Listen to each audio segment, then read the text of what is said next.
Muy buenas tardes, mis queridos amigos de Licantropía. Miren, por fin regresamos a la Cueva del Lobo, que es la sede justamente de Licantropía, este periodismo abierto a todos los puntos de vista, desde la pluralidad. Y justamente respondiendo a esta pluralidad de la sociedad mexicana, hoy nos acompaña nuevamente un amigo, Raúl Tortolero. El doctor Raúl Tortolero. Estimado Raúl, muchísimas gracias ¿Cómo por estás, venir. amigo? Gracias por la invitación. Él es presidente de la nueva derecha hispanoamericana y fundador del Ejército Cristero Internacional. Y el motivo principal de su presencia en esta Cueva del Lobo es la presentación de su nuevo libro que lleva por título Nueva Derecha, el retorno de Dios a la cultura ante el supremacismo progresista. Esta es su nueva obra. Ya nos había hecho el favor de presentar esta otra, la contrarrevolución cultural frente al marxismo posmoderno. Y viene este nuevo libro, mi estimado Raúl. Dicho sea de paso, trae una pluma muy fecunda. Está escribiendo y escribiendo demasiado. Y la pregunta primera, mi estimado Raúl, es: ¿un nuevo libro, continuación del anterior, o trae una vena especial que quisieras resaltar? Sí, gracias por la invitación, estimado Carlos. Gracias al auditorio que nos hace favor de vernos y de escucharnos en este espacio de licantropía tan interesante con un amigo muy especial como lo es Carlos Baños, amigo de hace muchos años ya. Y bueno, en el primer libro que pudimos tener oportunidad de comentar en este espacio, que es la contrarrevolución cultural frente al marxismo posmoderno, lo que proponíamos era un movimiento cultural que básicamente apagara los incendios, que apagara los fuegos de las revoluciones en general, de acuerdo a cómo vivimos su herencia hoy en día, es decir, la herencia de la Revolución Francesa de 1789, la herencia de la Revolución Rusa, de la Revolución Mexicana, de la Revolución específicamente y especialmente de la Revolución Cultural China, que ocurre entre 1966 y 1976. Todo este bagaje que nos han venido heredando la gente de izquierda, se requiere un movimiento que lo pare, que proponga una alternativa. Entonces esto es una contrarrevolución, más que solo una lucha, más que solo una guerra, más que solo una batalla, como le nombran otros autores, algunos amigos, otros pues no tan cercanos. Más que nada el carácter específico de esta lucha tiene que ser una contrarrevolución cultural. Ahora bien, hay que decir que esta contrarrevolución tiene que tener un espíritu cristiano, porque no se puede combatir al supremacismo progresista, no se puede combatir al socialismo, al comunismo, a las izquierdas en general, desde el liberalismo, ni tampoco desde el libertarismo. Se requiere una posición mucho más fuerte, mucho más profunda, que además no solo sea política, sino que tenga también rostro y representación en lo financiero, en lo artístico, en las universidades, en la familia, etcétera, ¿no? Por eso debe ser una contrarrevolución que abarque todos estos esquemas, todas estas áreas con un espíritu cristiano. Entonces, esto fue en este libro en el que pues, nos oponemos a el marxismo posmoderno, que básicamente ya no tiene por sujeto al proletario, que busca imponer una dictadura de los pobres frente a los ricos, matando a los ricos, algo muy típico de Marx, ¿no? Esta cuestión del resentimiento social, de buscar no unir. Las izquierdas nunca unen a la sociedad, siempre buscan dividir, contraponer, y eso es lo que sucede ya no solo en el marxismo clásico, que es este de los proletarios contra los ricos, sino ahora en el marxismo posmoderno. Las nuevas izquierdas son los nuevos supremacismos progresistas, es decir, el supremacismo feminista, el supremacismo LGBT, el supremacismo indigenista, el supremacismo negro, el supremacismo ecoanimalista, ¿no? Estos son los nuevos rostros, y ya no es los pobres contra los ricos, ahora es las mujeres contra los hombres, los homosexuales contra los heterosexuales, los ecologistas contra las empresas o contra los campesinos, es los negros, sobre todo en Estados Unidos, los negros contra los blancos y los indígenas o el supremacismo indigenista contra los mestizos o contra la hispanidad, contra la herencia hispánica en todo el mundo. Entonces, eso es lo que abordo en este nuevo libro. Nueva derecha, porque ya requerimos una jubilación de la vieja derecha. La vieja derecha hizo demasiadas concesiones al progresismo. La vieja derecha fue una derecha liberal y nosotros somos conservadores. La vieja derecha fue una derecha belicosa, globalista, y nosotros somos pacíficos y somos patriotas, no globalistas. La vieja derecha fue arreligiosa y nosotros somos muy religiosos. De hecho, el principal punto dentro de la nueva derecha es poner a Dios en el centro de nuestras vidas. Eso es lo principal, la defensa de los valores tradicionales de Occidente, y poniendo eso de esa manera se va ordenando todo lo demás. No se puede únicamente hacerlo desde la política o desde un régimen especial, desde alguna ideología.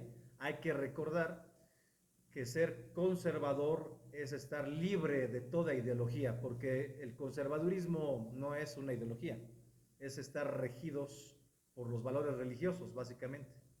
Si tú haces eso, pues lo vas a aplicar en todo, en la política, en tu casa, en la universidad, en el trabajo. O sea, los valores tienen que permear en todas las acciones de los seres humanos, cosa que no sucede por ahora. También una cuestión importante de la vieja derecha es que eran economicistas, es decir, se hincaban ante el mercado. Aquí mucho la influencia también de la escuela de Austria, con la que no estamos totalmente de acuerdo, aunque tampoco la descalificamos. Coincidimos en algunas cosas y en algunas cosas no, pero nosotros no nos hincamos ante el mercado, solamente nos hincamos ante Dios. Eso es el único ser ante quien realmente nos inclinamos, ¿no? Todo lo demás no. Y eso en materia económica, ¿qué significaría, Raúl? Hincarse ante Dios. ¿Qué tipo de modelo significa eso? Bueno, en el caso de la vieja derecha que queremos jubilar, aunque todavía ronda por ahí, a la vieja derecha se le debe haber servido como antecedente de la llegada de las izquierdas. Lo podemos ver, para no ir más lejos, en México. La vieja derecha, representada por Enrique Peña Nieto, que dio pie a la llegada de López Obrador. Da pie, haciendo tantas concesiones, siendo, pues, con todas estas características, siendo también corrupta, dio pie a la llegada de López Obrador. En Chile, Piñera dio pie a la llegada de Gabriel Boric, que es nefasto. En Argentina, Macri dio pie a la llegada de Alberto Fernández, que es nefasto. ¿Dónde más? Bueno, en Colombia, por ejemplo, Duque dio pie a la llegada de Gustavo Petro. O sea, esas son las viejas derechas, ¿no? Necesitamos sustituir a eso por las nuevas derechas. Y te contesto tu pregunta. Claro. En cuanto a lo económico, la nueva derecha no es que proponga algo específico, cree en la libertad, porque tenemos una agenda muy clara de 7 puntos, 7 defensas, y entre esas defensas está la defensa de las libertades, evidentemente la libertad económica. Creemos en el libre mercado, pero una cosa es practicar eso y otra cosa es hincarse ante el mercado, es decir, no vivimos para el dinero, no es lo más importante es Dios, es la trascendencia del ser humano. Eso es lo más importante, porque si te das cuenta, vivimos en sociedades frustradas, deprimidas, neuróticas, ansiosas. ¿Por qué? Porque con la ilustración, con la modernidad y como punta de lanza con la Revolución Francesa de 1789, la cultura occidental intentó expulsar a Dios y todo lo religioso de la cotidianidad. Y el resultado fue lo que dijo Nietzsche un poco más adelante, antes de 1900, cuando muere, que Dios había muerto y que lo habíamos matado nosotros, o sea, los occidentales, y que teníamos las manos llenas de sangre y que no había cómo llenar ese gran vacío que deja la ausencia de Dios, y además pues que deja la cultura con un gran sentimiento de culpabilidad. Y cómo hemos intentado en la modernidad que vivimos hoy de llenar este gran vacío que deja la muerte de Dios, es una metáfora, por supuesto, Claro. porque Dios no muere, y mucho menos para los que somos católicos. Es una radiografía que hacía de la época Friedrich Nietzsche, de la, digamos, de su época, sobre todo en Europa. Básicamente la gente quiere rellenar este gran vacío con dinero, con sexo, con drogas, con diversión, con hedonismo, a veces hasta con trabajo y con estudio, pero ninguna de estas cosas va a ser capaz de darle al hombre su plenitud. Por eso nosotros proponemos recuperar los valores tradicionales de Occidente, los que hicieron que Occidente fuera nombrado la cristiandad. Los valores fundacionales son los que defendemos porque son los que le dan al hombre la plenitud. El hombre está hecho para Dios, está hecho para la trascendencia, está hecho para el amor, y por supuesto que pues no nos podemos sentir contentos ni plenos si solamente estamos tras la chuleta, ¿no? Inclusive esto está muy permeado en la cultura. Te dicen que tengas un día muy productivo, ¿no? Pues es una terminología del capitalismo, pues si tú quieres más salvaje, ¿no? ¿Por qué no mejor ten un día sagrado, una comunicación, una comunión con lo sagrado, con Dios y para el bien común también? Y también, por ejemplo, pues que toda la vida moderna gira en torno del dinero. Es decir, el kinder, la primaria, la secundaria, estudiamos y estudiamos muchos años, la preparatoria, la universidad, los posgrados, y todo es para tener un buen puesto. ¿Qué es buen puesto? No es algo que te deje trascendencia, es hacer dinero básicamente, es estar hincados ante el dinero, es robarle, tomar muchos años de la vida de un ser humano para postrarse ante el dinero. Y cuando finalmente tenemos ese dinero, nos sentimos totalmente insatisfechos, porque no tenemos bien cimentados nuestros valores familiares, nuestros valores religiosos, ¿no? Y si me permites nada más para concluir este comentario, las 7 defensas que hacemos en la agenda conservadora, cosa que pude plantear en el CPAC, que es el evento más importante de Estados Unidos, del conservadurismo de Estados Unidos, o sea, del mundo entonces, y que también se hizo en México por primera vez el año pasado, en noviembre, gracias sobre todo a Eduardo Verástegui, buen amigo. Son estas 7 defensas: la defensa de la fe, la defensa de la vida desde la concepción y hasta la muerte natural, la defensa de la familia natural, la defensa de la propiedad privada, la defensa de la patria contra el globalismo o frente al globalismo, la defensa de las libertades, entre ellas, por supuesto, la libertad económica que ya mencionamos, y por último, la defensa de los derechos universales. Tu reflexión me permite construir una pregunta que se me hace muy oportuna porque, digamos, también el presidente de la República, Andrés Manuel López Obrador, ha planteado mucho el asunto de la economía moral, del límite a la propiedad, de las minorías rapaces que han desgajado este país, etcétera.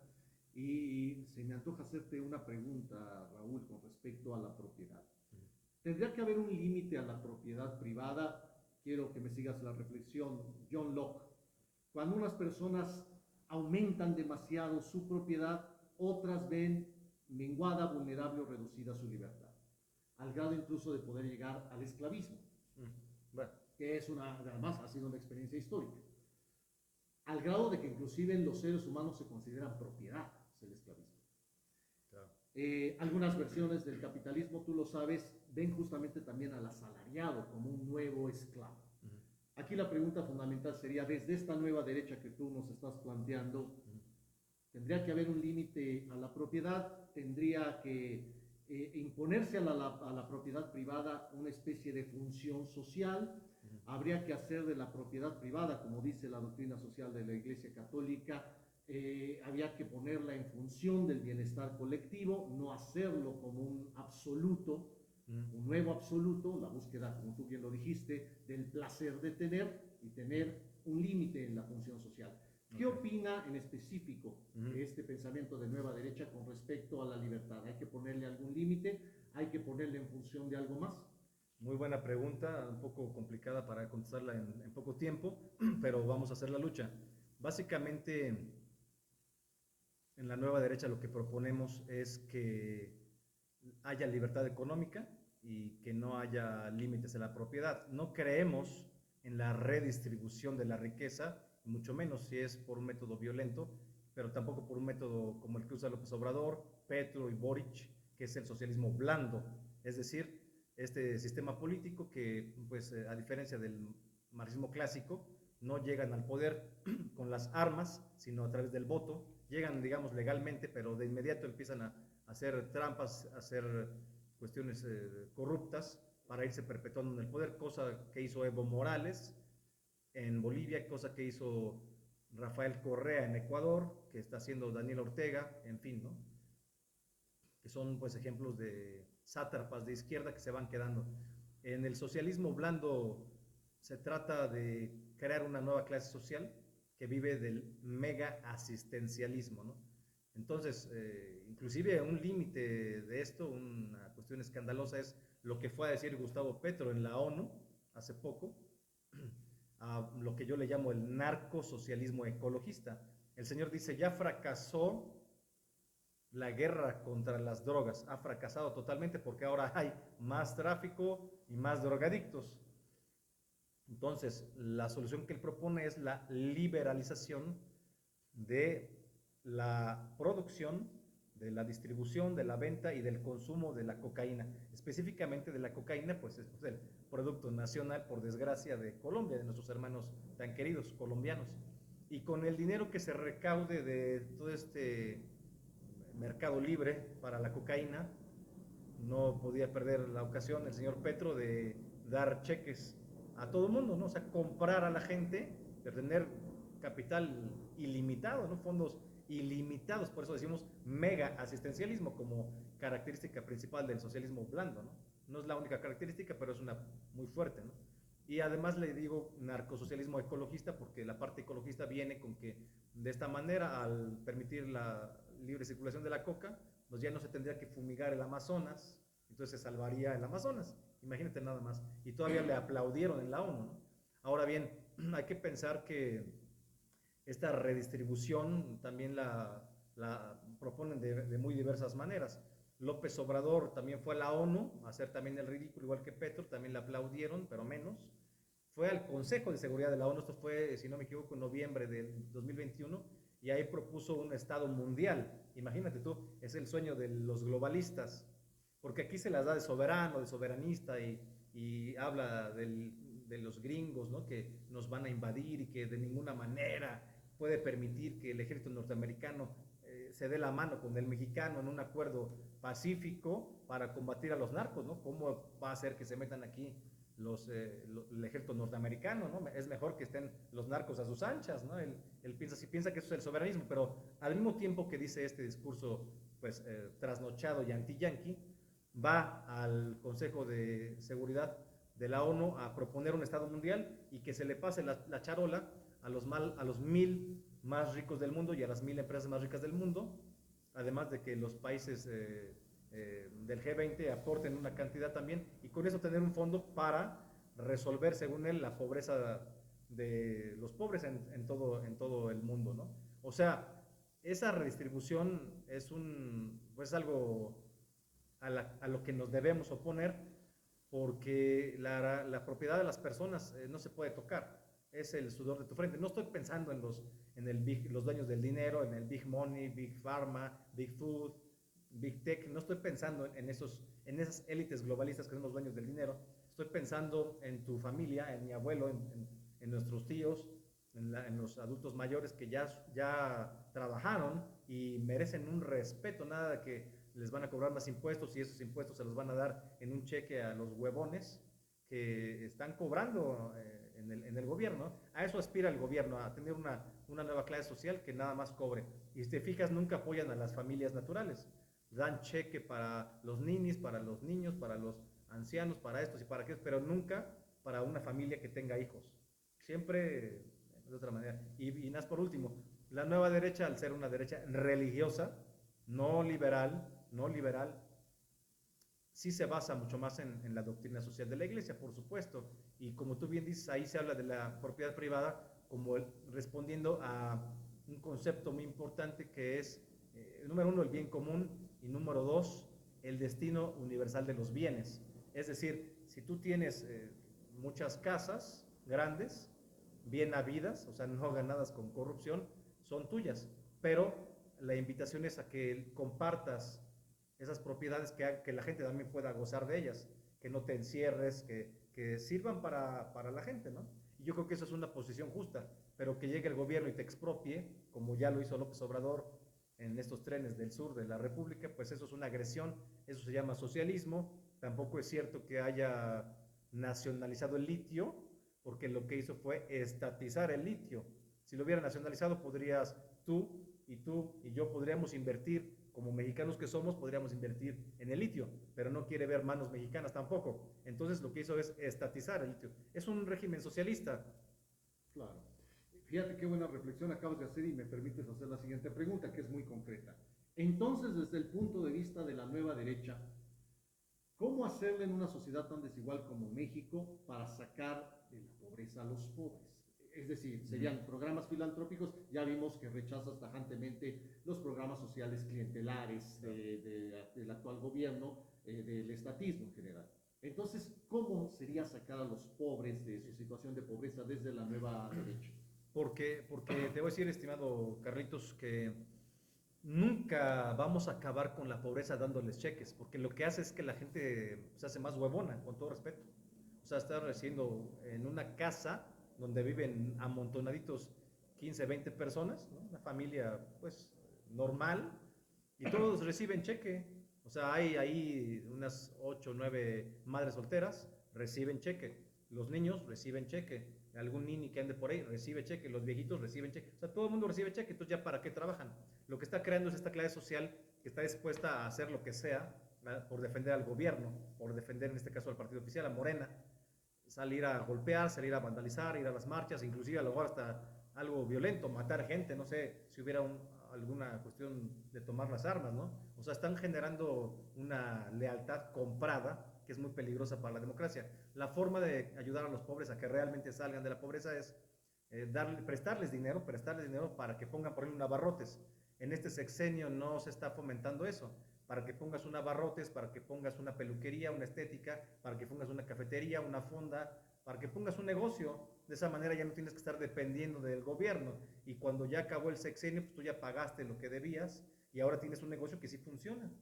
Si no funcionó, bueno, pues ya ahorrarás para poner otra cosa. No se está haciendo eso. Se quiere que la gente esté colgada de los pantalones, de las faldas del gobierno. Y eso es adrede para generar esta dependencia, ¿no? O sea, es un plan perverso de las izquierdas el hacer que los pobres tengan como principal vía de ingresos o fuente de ingresos el gobierno, ¿no? Papá gobierno, ¿no? Eso es una dictadura. Perfecto.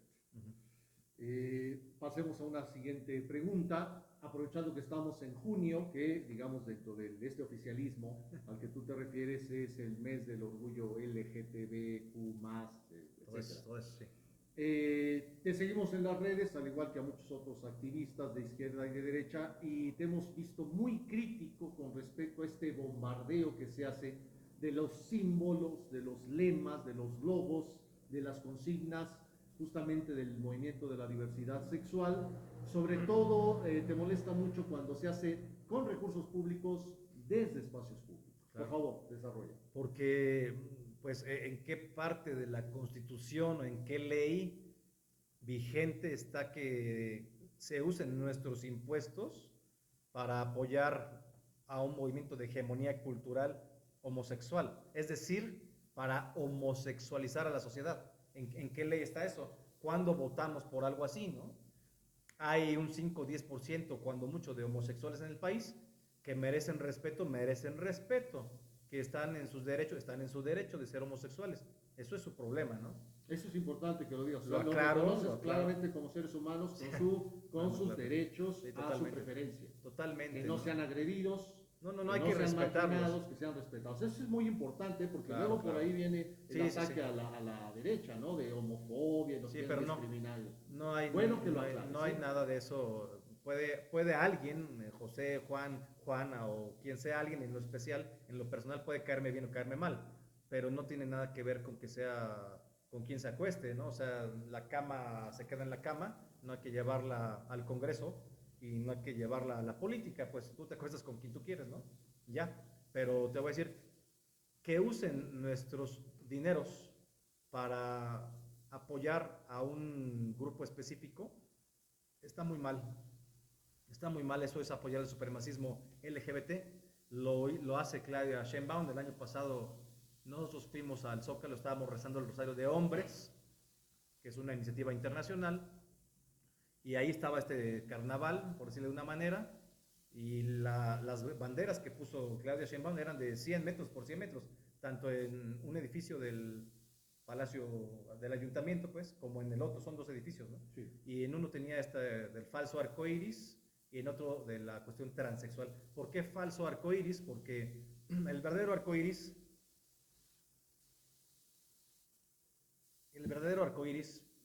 tiene 7 colores, no 6, y es un pacto con Dios. Esto lo dice Génesis.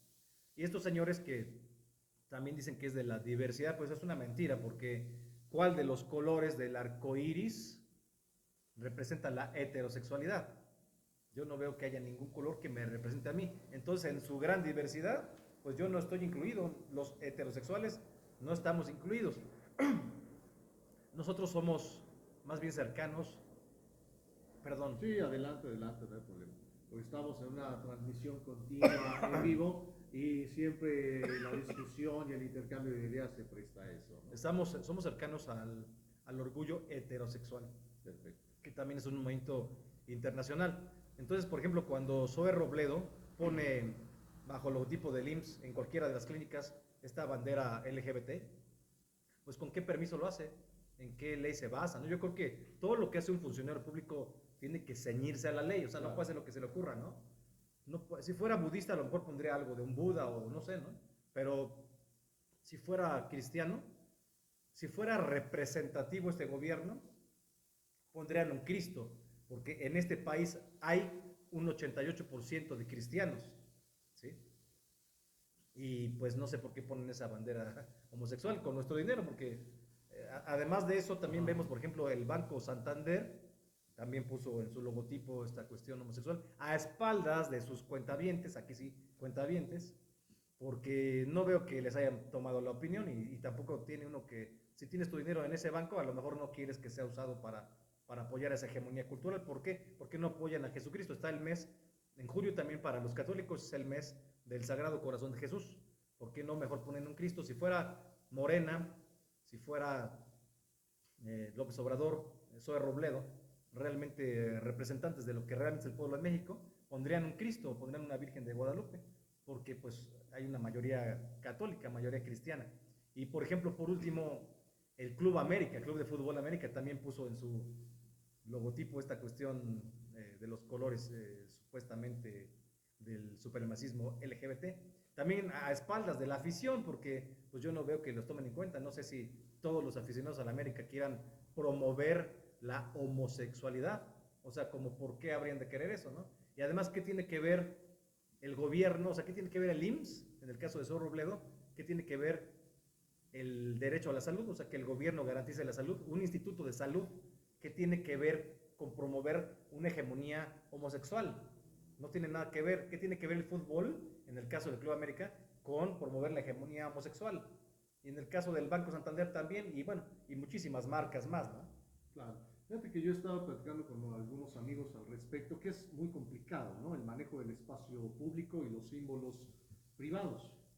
Por ejemplo, es como si en la marcha del 1 de mayo, del Día del Trabajo, que podrías entender que pongan el casco de un obrero, ¿no? Claro. En vez de poner el casco de un obrero, pusieran la hoz y el martillo, sí, representando el trabajo. Tú dirías, bueno, no, eso ya no es el trabajo, eso ya es en específico. Es el comunismo. Exactamente, una doctrina política que no necesariamente equivale al trabajo, ¿no? Porque el trabajo puede ser visto desde la doctrina social de la Iglesia, desde el taylorismo, desde el corporativismo fascista, es decir, desde muchas ideologías. Así es. Pero ya al poner la hoz y el martillo ya lo estás identificando con una ideología en específico, más o menos sería algo parecido. Podemos, como tú bien lo dijiste, tener un respeto a todas las prácticas y preferencias sexuales en el ámbito privado. La pregunta sería, ¿por qué tener que demostrar, entre comillas, cierta tolerancia, inclusión, no discriminación, utilizando recursos y espacios públicos? Sí, es una buena discreción y una buena provocación de tu parte, claro. Hay una, excesiva, digamos, aceptación de estas supremacías, de estos supremacismos progresistas, del supremacismo LGBT, del supremacismo feminista, del supremacismo indigenista, pero no lo hay del cristianismo, no lo hay del cristianismo, y el pueblo mexicano, y no nada más el pueblo mexicano, sino en realidad todo Occidente, todo el continente, y además también pues la mayoría de Europa, pues es cristiano todavía. En todo el continente hay más de 85% de cristianos, en todo el continente americano. Entonces, ¿por qué no hay tolerancia? ¿Por qué hay ataques al cristianismo? ¿Por qué vemos aquí, hay una parroquia en Iztacalco, San Luis Gonzaga, donde acaba de llegar un comando, imagínate, en la Ciudad de México, un comando de 10, 12 tipos encapuchados, uniformados, con armas largas, con 3 camionetas que llegaron a robarse supuestamente el dinero de una caja fuerte que no existía. O sea, ¿tú crees que se justifica esto? Evidentemente hay un fondo que no es económico, hay un fondo político para amedrentar a la Iglesia Católica, para asustar a los fieles, como sucedía hace 100 años con Plutarco Elías Calles. Ahora hay una multiplicación de los Plutarcos Elías Calles y se está manifestando este anticristianismo de una forma u otra en todos lados, ¿no? Hoy o ayer, bueno, hace unos días vimos también en Chihuahua cómo dejaron un decapitado afuera de una iglesia de Huachochi y le dieron más de 700 balazos a la iglesia. Ahí se ve totalmente llena de agujeros. Y en Chihuahua también es donde ya habían asesinado a 2 jesuitas. O sea, México ya es el país más peligroso del mundo para ejercer el periodismo, ¿verdad? Que ni lo digas. Y claro. También para los defensores de los derechos humanos. Claro. México es el más peligroso del mundo. Peor que Irak, peor que Pakistán, peor que cualquier país africano y de Medio Oriente. Pero ahora además, también México ya se ha convertido en el país más peligroso, amigos, para ejercer el sacerdocio católico.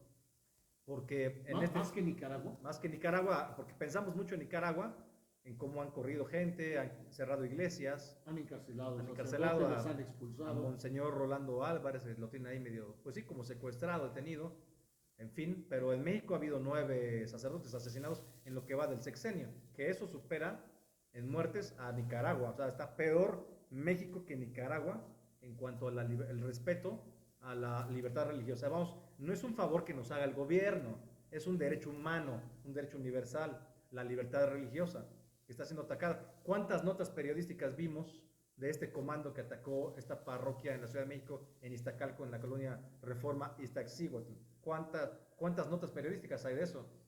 Y en cambio vimos, con todo respeto para los perros, vimos la nota esta de que un señor avienta a Benito, un tipejo, avienta un perro a un caso donde se hace aceite hirviendo, donde se hace las carnitas, ¿no? Aceite hirviendo, y de eso hay muchísimas, ¿no? Decenas de notas, pero del sacerdote que estuvo secuestrado 2 horas junto con su gente, de eso casi no vemos nada, ¿no? Entonces los medios colaboran a que eso no se sepa. Eso era lo que iba justamente, mi estimado Raúl. Ahorita te obsequio un poco más de agua, en lo que te hago la pregunta. Se dio la marcha pro vida a finales de abril, si mal no recuerdo, y ha habido otros acontecimientos que tienen que ver justamente con derechos religiosos, y parece que los medios no se preocupan tanto por ello, pese a ser la marcha pro vida fue sumamente masiva, sumamente concurrida, y apenas 2 o 3 notas. No se trate de otras manifestaciones políticas porque hay coberturas especiales desde la mañana hasta el anochecer. Así es. Continúa, por favor. Voy nada más aquí por el tambo de agua. Gracias, sí. No, y está bien porque, les digo, esto está haciendo en vivo y la garganta merece Gracias. un poco la humedad. Continúa, por favor. Muchas gracias. Bueno, lo que pasa es que los medios en general pues son progresistas, apoyan una agenda del aborto, una agenda del supremacismo feminista, del supremacismo LGBT, del supremacismo indigenista, etcétera, y son anticlericales, son pues contrarios realmente al catolicismo. Entonces piensan que eso no tienen por qué cubrirlo, no importa que pongamos 1.000.000 de personas, 1.000.000 de personas en la calle, en las marchas que ha habido pro vida, por ejemplo, en en las de octubre sobre todo, ¿no? Ajá. En la de abril poco menos, pero en 80 ciudades, gente marchando, manifestándose en 80 ciudades en octubre 9 del año pasado. Increíble que no den una cobertura, ¿no? Les parece que pues no deben de apoyar eso.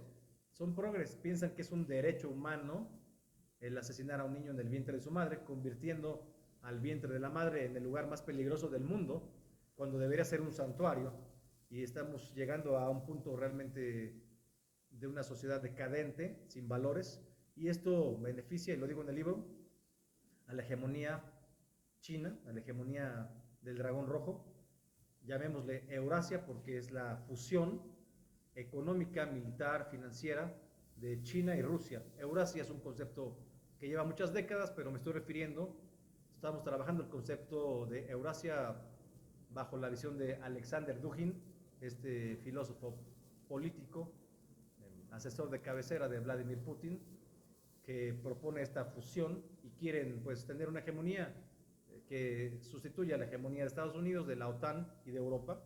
De Occidente son antioccidentales y encuentran un Occidente devastado por la cultura woke, por la anticultura woke, devastado por el progresismo, todo el mundo peleado, con confusiones de identidad serias, sin religión, o sea, un Occidente postrado. Y si tú analizas cualquier guerra, siempre la religión ha servido como un gran escudo. No se puede realmente avanzar mucho sin la religión. Dice en la Biblia que todo lo que construyas que no esté sobre roca, que no esté de la mano de Dios, no va a servir para nada. Y pensamos así. Entonces nuestra resistencia a favor de las defensas que ya mencioné tiene que ser también desde la religión, pero no solo desde la religión, también desde la geopolítica, desde las universidades. Tenemos que recuperar, por ejemplo, las universidades pues para los valores cristianos, porque en este momento también estamos gastando nuestro dinero de nuestros impuestos en un semillero de marxistas. No tienes hermanos o parientes, hijos que van a la universidad pública y ya salen todos izquierdistas, todos progresistas, ¿no? Y pues no estamos pagando para eso, ¿no? Queremos universidades que realmente respeten la idiosincrasia de los mexicanos, que operen para los valores tradicionales y no que los destruyan. No tenemos por qué pagar eso, ¿no?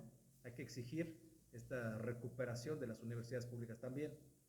Finalmente, mi estimado Raúl, y siempre, de verdad, mis amigos, yo siempre se los digo, la vida es muy, muy generosa conmigo porque me permite tener amigos de todo el universo ideológico. Raúl es un pensador de nueva derecha, conservador, religioso, tradicionalista, él incluso así se asume orgullosamente, y yo tengo el privilegio de ser su amigo. Pese a que yo soy liberal anarquista y tenemos muchos puntos de discordancia, siempre nos sentamos a platicar, como en esta ocasión, porque eso es lo que nos permite la civilidad. Eso es lo que nos permite justamente ser personas educadas y racionales, no fanáticas. Poderte sentar con una persona que no piensa totalmente como tú. Hay puntos de coincidencia, puntos de divergencia, puntos que nos permiten provocar nuevos pensamientos y nuevas reflexiones.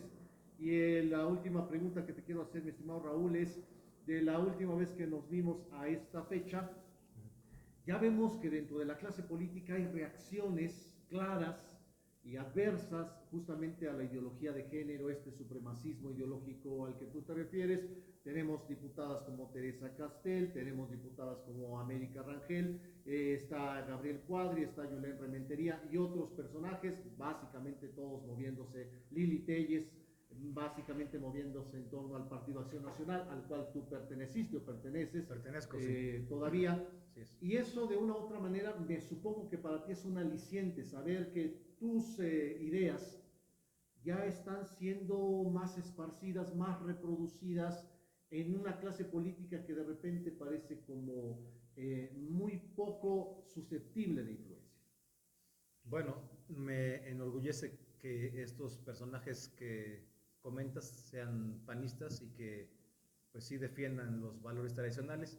Queremos que nos firmen cualquiera de ellos que quiera contender para cualquier cargo de elección popular o inclusive repetir en donde ya están, o sea, reelegirse, que nos firmen estos 7 puntos, así de sencillo, que son, cabe decir, cabe subrayar, perfectamente coincidentes con la doctrina panista. O sea, no estamos saliéndonos ni un milímetro de lo que ya está considerado en los estatutos y en la doctrina del PAN. Eso que quede claro, ¿no? Para que luego no digan con que de dónde sacamos eso. Bueno, también hay que recordar que también la doctrina panista se basa en la doctrina social de la iglesia, aunque les dé pena a algunos progresistas que andan por ahí colados, o sea, se basa en eso, ¿no? Y por tanto, pues también estos 7 puntos son perfectamente concordantes con el catecismo y con la doctrina social de la iglesia. Tienen un fundamento de respeto al ser humano, profundo respeto a la dignidad del ser humano en todo. Entonces, pues nos las deben de firmar. Ahora, quien no lo firme, no lo apoyamos, sea quien sea. Si no nos firman estos 7 puntos, no vamos a apoyar a nadie.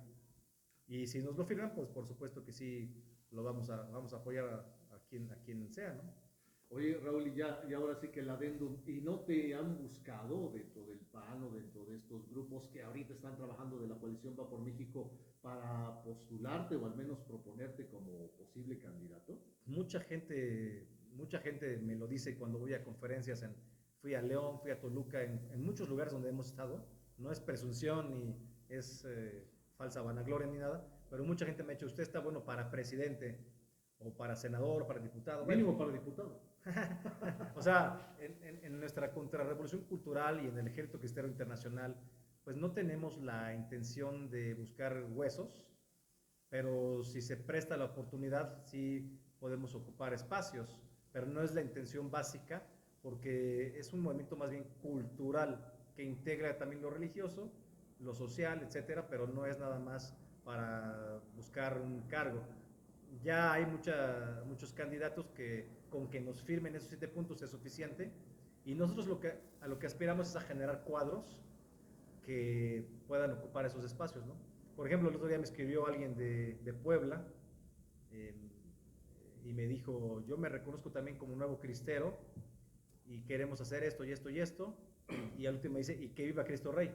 Pues está bien, o sea, pues ese es el triunfo cultural nuestro, que la gente se despida reconociendo a Dios, es el retorno de Dios a la cultura, que no lo va a hacer nadie. Tenemos que rezar en bendecir la comida en los lugares públicos, a asistir a los lugares donde tengan aquí como una Virgen de Guadalupe que aquí tienes tú, en fin, o sea, ir apoyándonos unos a otros, rezar en las plazas públicas, subir contenidos religiosos, subir nuestras oraciones y dejar de ser unos católicos o unos cristianos tibios y convertirnos no solamente en lo que hemos sido educados para ser, que es en ciudadanos, en demócratas, sino dar 2 pasos más y ser soldados de Dios, guerreros cristeros, soldados de Cristo Rey, porque necesitamos volver a construir sobre la fe el cambio cultural, ¿no? Y si se prestara la ocasión, pues sí podría contender. Vamos a ver, ¿no? qué define Dios, porque el primero que tenemos que escuchar es a Dios, porque pues es el rey, y lo que diga la gente, pues que si nos apoya la gente está muy bien. Respetamos mucho tus creencias, tus expectativas, y dinos por favor dónde podemos adquirir tu libro. Bueno, yo ya no, porque es un regalo de Raúl con todo y dedicatoria, pero nuestros amigos que se interesen por favor en tu publicación, ¿dónde se puede conseguir? Sí, me pueden buscar por mensaje directo en mi cuenta de Twitter, que es @Raúl Tortolero1. Me pueden buscar por mail al mail raultortolero1@yahoo.com.mx. También está en Amazon para los que nos estén viendo en otros países. Lo pueden conseguir también en Amazon. Está la versión de tapa blanda, la versión digital también. Y pues básicamente eso. No está en las librerías en general, está en algunas librerías, en algunos lugares. Lo estamos tratando de colocar en más librerías, pero no está en todas las librerías pues creo que por obvias razones de censura, ya que nos han censurado en muchas universidades, en muchos espacios, nos han perseguido, nos han calumniado, nos han dedicado horas y horas y más horas a calumniarnos, a difamarnos, y bueno, tenemos que seguir adelante y tener un corazón firme en Dios. Y queremos nosotros de verdad agradecer la presencia de mi amigo. Yo no niego mis amistades, jamás he negado mis amistades, ustedes lo saben, soy amigo de mis amigos. Y, como ya lo decía, la vida me ha bendecido con muchos amigos de muchas formas de pensar, a los cuales yo aprecio mucho, como a mi querido amigo Raúl Tortolero, al que le deseo de verdad la mejor de las suertes.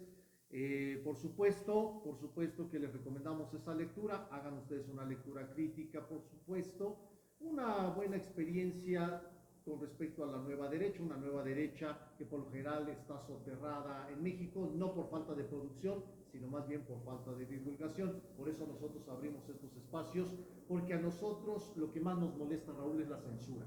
Claro. La censura. Las ideas tienen que fluir, las ideas tienen que fluir, y solo la crítica es la que las va poniendo en su lugar. Así que muchísimas gracias, Raúl. Muchas Ya gracias. lo saben, amigos, si a ustedes les interesa conocer el pensamiento de la nueva derecha en México, muy recomendable este libro. Además, Raúl es una persona sumamente accesible, cada vez gana más espacio en los medios, cada vez es más invitado a universidades, centros educativos y también a platicar con diputados y senadores. Se los digo claramente, es una figura política que va a crecer en los próximos años, y de mí se acuerdan. Él es Raúl Tortolero. Y a ustedes, mis amigos, Gracias, muchísimas amigos. gracias y nos vemos la siguiente. Muchas gracias, gracias a mi amigo Carlos por el espacio, gracias a ustedes y que viva Cristo Rey.